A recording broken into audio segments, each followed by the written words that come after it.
Welcome to Conversations with the Smith Family. I'm Doug Taylor, the CEO of the Smith Family. And through these conversations, we look at work across Australia that's focused on giving all young people the opportunity to change their future through the power of education. And today, our conversation is a little bit different. We're focusing on the foundations of that work, that is the not-for-profits and charitable organisations and what they need to make a positive and lasting impact in the community. I'll be speaking with Joe Taylor, a friend of mine of 20 years, and Lisa Allan from the Smith Family, about an exciting new initiative called Pay What It Takes. This is an initiative that really looks at the true cost of creating social impact and some of the misconceptions that exist around charitable overheads and administration costs. And in our conversation, we'll be talking about that work, but also advice for supporters and donors as to how to choose an efficient and an effective charity. Now, Lisa is a valued colleague at the Smith Family as our head of fundraising, and Joe Taylor is the CEO of the Siddle Family Foundation. And I'm really looking forward to this conversation, and welcome to you, Lisa and Joe. Now, you both well understand that the Smith Family is an education children's charity. So the first question that we always ask our guests is, what's your most memorable education moment? So, Joe, let's go to you first on that. Mine is about Mrs. Ogle. So at the end of our kind of year 10, we went to our history teacher, Mrs. Ogle, and we said, we really want to do politics. It wasn't offered by the school. And we said, will you kind of go to the school and advocate for us? And will you teach it? And she kind of said yes to our surprise and delight. And it was pretty much different to every other class that I had, because she created this amazing space for like fast and furious sometimes and really fierce debate. And she helped us really navigate complex issues, but also find our voice, not just for the things that we believed in, but she made us fight for the things that we didn't believe in, kind of as well. So it's this incredible kind of thing. And then the real revelation came at the end, where she said the school had agreed that they could put that in the whole kind of offering.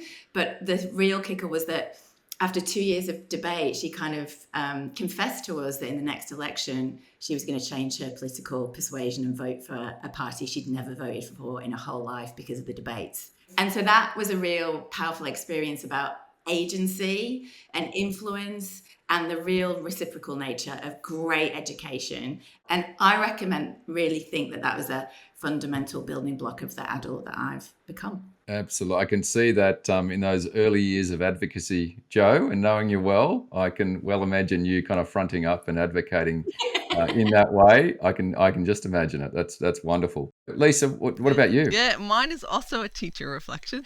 And for me, it was entering year 9, which actually is high school in America, where I grew up in California. And it was the first time that I had the opportunity to actually choose an elective. And I opted for Spanish, not probably overly surprising being from California. And my teacher, Mr. Davalos, so extremely encouraging and really helped us, I think, experience, a new language, a new culture.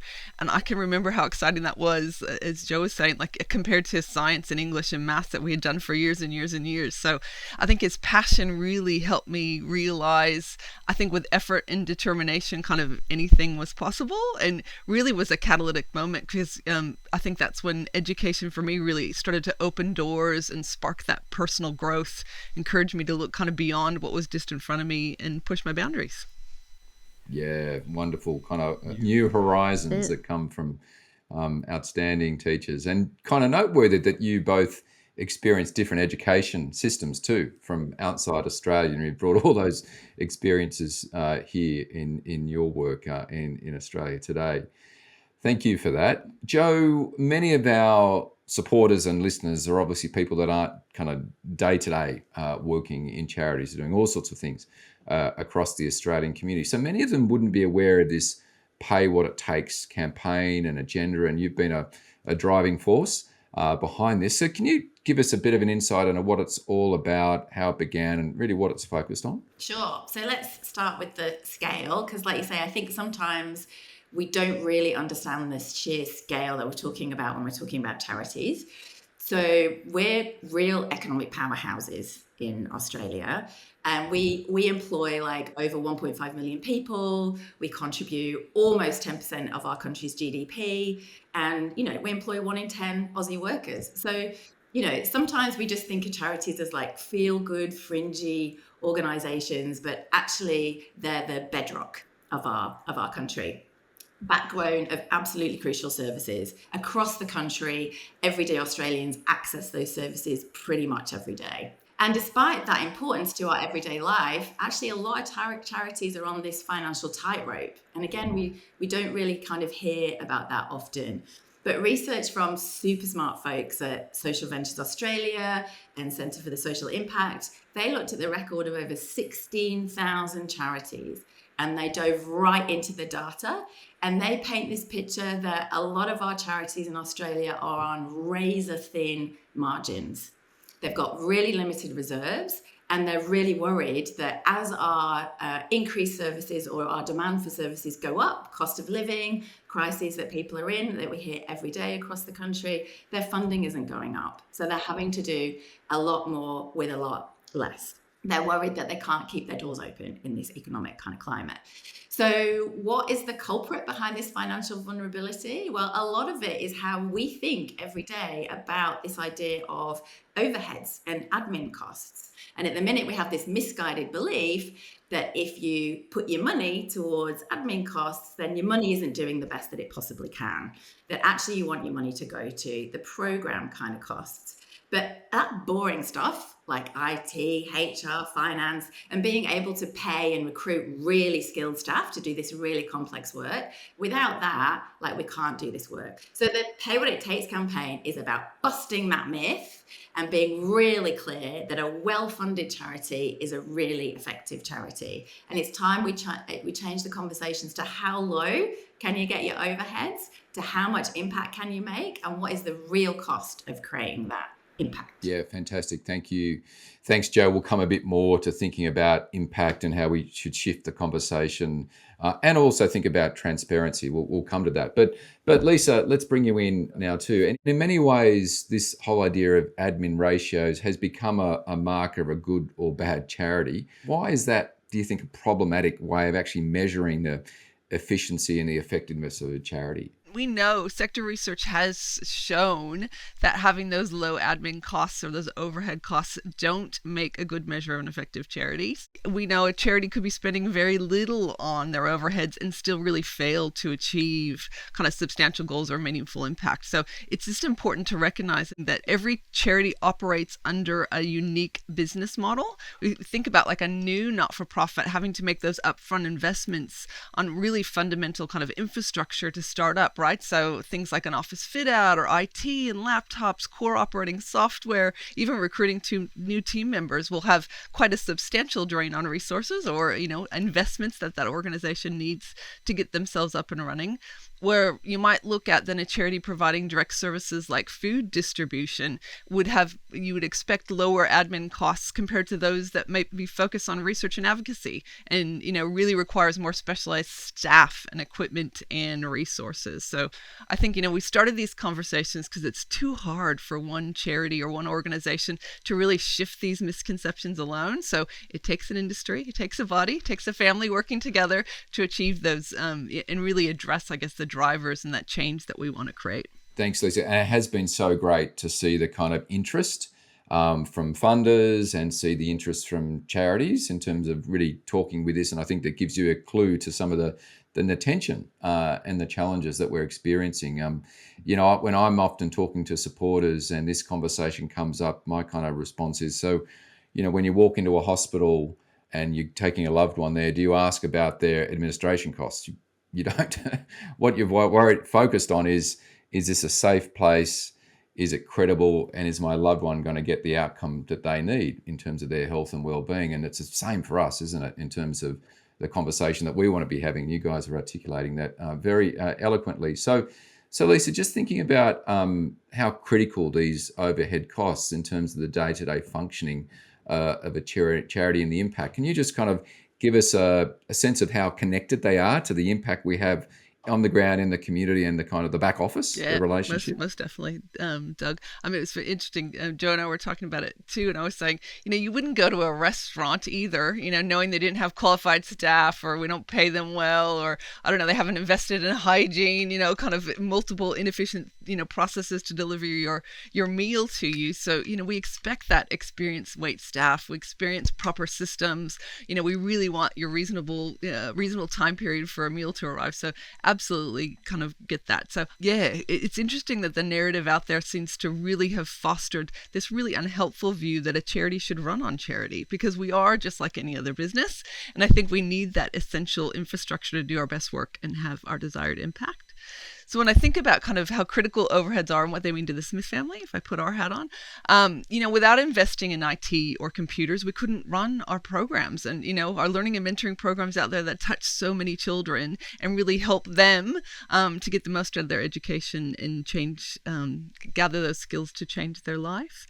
If we didn't invest in cybersecurity, I think that's also fundamental and really ensures the privacy and that data protection for the students and the families, but also team members and volunteers and indeed the donors that we work with.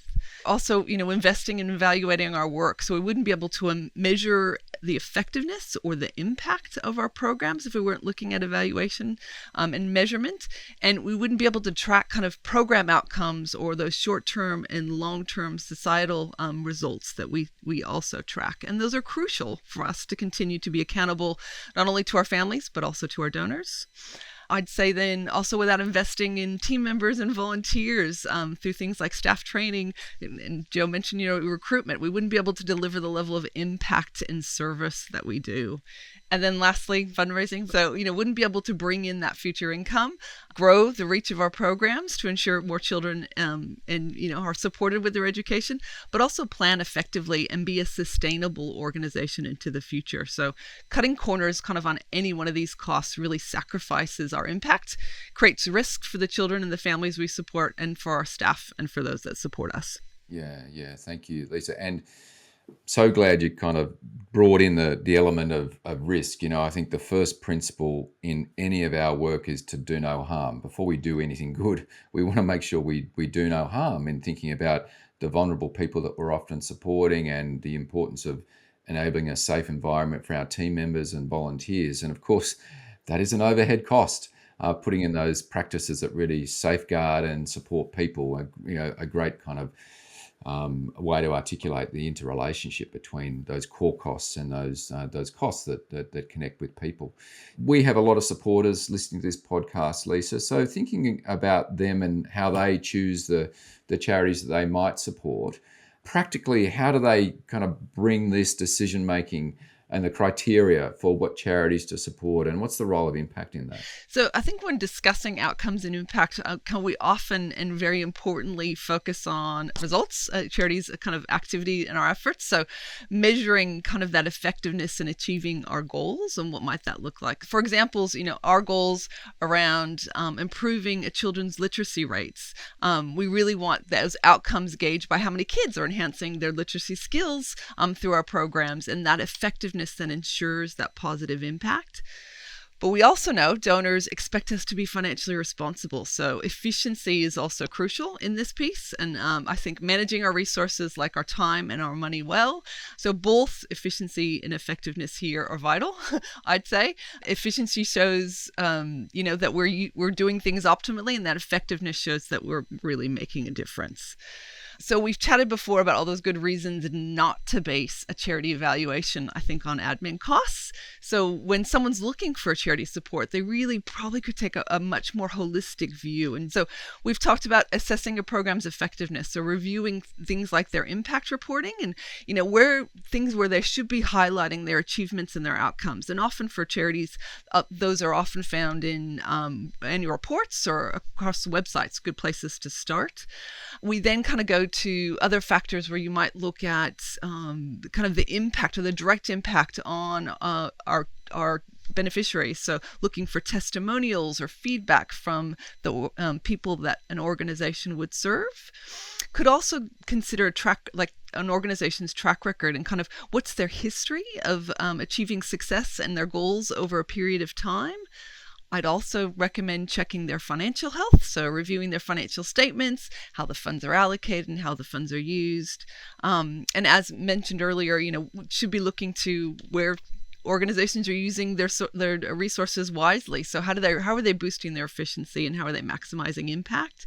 And then lastly, I'd say going to somewhere like the ACNC, or the Australian Charities Not-for-Profit Commission website, where they can check a charity's registration status, but also compare kind of financial reporting and annual reports that are on there across multiple charities, and review any feedback that might be received. So I think it's super important for charities to ensure that they're being transparent, they're being accountable for their spend, and where their investments are going, explaining why costs are necessary, and how each of those are contributing to the impact and achievements of their purpose. Yeah, no, you're absolutely right. And we have an obligation as charities to do that, don't we? Be transparent and make the information accessible. So there's so many different ways that donors can find information, but it is incumbent on us to make it accessible, easy to read, and I think as a sector we've got more to do in that regard. And you've both been thinking a lot about that, and there's more work that we're doing as a sector, and I know we're working hard on that at the Smith family as well, to just, I think, reassure supporters that our leadership group are thinking constantly, as you said, Lisa, about efficiency and effectiveness. They are the total of our conversations all the time. And we've got a real sense that we've got obligations to do that well, and be transparent, but be focused on that completely. Joe, bringing you in and again, thinking about people who might want to choose a charity and do some due diligence on charities. What's your message to them about the true cost of delivering impact? Yeah, no, and can I just say, one of the things that I really love about the Smith family is when you're looking at that history, the amazing thing about the Smith family is that the Smith family has shifted and changed its policy and its approach depending on what's happening for those children and families. And for me, that is another really core thing. How connected is that charity to the people that it serves? And does it listen to them? Does it understand them? Are they within the board? Are they within the exec team? Like, how is that experience actually playing out across a charity? And the Smith family has done that incredibly well in its long history, again, in that kind of thing. And that's a real marker for charities, is that they actually understand the people that they're working on behalf of. So there's that bit. And again, you'll find that in annual reports or impact reports, and asking the question. But I'm going to come back to this kind of technical piece, which is if you want to look about the essential ingredients for success, if you do want to look at the financials, don't be afraid of an admin cost being up to 30%. I know we've kind of been trained low, but that we need to get over this kind of thing and be really clear that the benchmarking for good, effective charities is much closer to 30%. And then, like what we saw in COVID is that people want to know their charities more. Like, they actually want to be connected to them. They want to do local charities. So use your nous. Like, actually just, be really clear about your purpose for giving, why you want to give, and build relationships with charities, because you get more out of it that way and they get more out of it. Thanks, Joe. So just kind of rounding things out, and a final question. And I'm interested in kind of where you each see the kind of sources of hope in our work here in Australia today, in terms of particularly people who experience disadvantage, and creating stronger, better futures with them. What kind of gives you hope? We've got plenty of challenges, no question, but Lisa, just starting with you on that question. Yeah, there's so many reasons to be optimistic. I think, as we've discussed today, this sector is one that is, consistently working together and innovating. I think, discovering new solutions and addressing some really challenging social issues. So it's brimming with talented people who are filled with real enthusiasm and drive. And I think we're regularly fostering kind of collaboration with a range of stakeholders. So you think about private companies' involvement, government agencies, other not-for-profit organizations working together. So we're improving our capacity to innovate. Also interesting to me is that the growth in social entrepreneurship and community engagement with the sector too. And I think if I had one more wrap up, I would think about, and Doug, this about me, but but my real passion on seeing not-for-profits embrace agile and digital and data-driven approaches, I think, just to improve our services and our outreach. And I love witnessing what digital transformation is doing to really help the sector become more efficient and responsive for the needs in the communities that we serve. But I might hand to you, Jo. Yeah. I reckon it's people, Doug. I mean, that's what basically Lisa's just said as well. So you're right. I'm super lucky. My normal day job is I'm the CEO of a family foundation. We work in regional New South Wales. And that's what basically gives me hope, because, you know, let me paint you this picture. Imagine a place like Maxville in the mid-North Coast, and then Jill and Paul, who, you know, one was working in TAFE, one was working in the police. So again, this kind of social entrepreneurship that you're talking about, Lisa. And they're dynamos behind a new organisation that's been going for a couple of years called SureTrack. And they're not just running a program, they're revolutionising the opportunities for young people in that area. Those young people who've been left behind by traditional educational sources. And 3 years ago, when we met them, you know, they were working with kids super disengaged from education, mostly being seen as a problem within that system. And today, those same kids are earning qualifications, and they've got landing meaningful jobs with local employers that would really have been kind of pipe dreams. And it's because Jill and Paul and their team see the potential where other people saw problems. And it's a real, as you said, Lisa, it's a real local community, across community kind of solution. So we've got, you know, local businesses, we've got the schools, we've got the community members, and it's a reminder of the power of people and communities and seeing the potential in every kind of individual. Yeah, and it's a great joy and privilege to play a small part, isn't it, in supporting those amazing people doing just that terrific work. And look, thanks to you both too for your exceptional leadership on this work of understanding the importance of investing in charities so they can do the work that you've just drawn us to there, Jo. Really appreciate your leadership. And if you'd like to learn more about the backstory on Pay What It Takes or Reframe Overheads, another agenda as well that supported that work, then Google those things and you can read much more about all that's gone on over these recent years. So thanks to you both. It's been a terrific conversation. And thanks also to you for listening to Conversations with the Smith Family. If you'd like to listen to more of these conversations or learn more about the Smith Family, jump on to thesmithfamily.com.au. Thanks very much.